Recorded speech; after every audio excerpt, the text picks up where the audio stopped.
চাঁপাইনবাবগঞ্জের ভোলাহাট উপজেলার সাবেক মহিলা ভাইস চেয়ারম্যান এবং উপজেলা বিএনপির সাবেক যুগ্ম আহ্বায়ক শাহনাজ খাতুনকে আটক করেছে পুলিশ। শনিবার রাতে ভোলাহাট উপজেলার মেডিকেল মোড় ছাইতনতলা এলাকা থেকে পুলিশ তাকে আটক করে। এর সত্যতা নিশ্চিত করেছেন জেলার অতিরিক্ত police super ANM Wasim Firoz.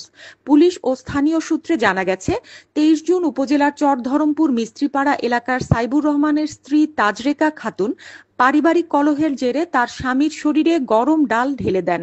এতে তার স্বামীর শরীর ঝলসে যায়। ওই ঘটনায় ওই নারীর উস্কানিদাতা ছিলেন শাহনাজ খাতুন। এদিকে চাঁপাইনবাবগঞ্জের অতিরিক্ত police super ANM Wasim Firoz CN বাংলাকে বলেন, গরম ডাল দিয়ে শরীর ঝলসে দিয়ে হত্যা চেষ্টার মামলায় সাইবুর রহমানের স্ত্রী তাজরেকা খাতুনকে উস্কানিদাতা হিসেবে শাহনাজ খাতুনের সংশ্লিষ্টতা রয়েছে। সেই অভিযোগের পরিপ্রেক্ষিতে তাকে আটক করা হয়েছে। হানিন ইসলাম, সিএন বাংলা নিউজ ডেস্ক।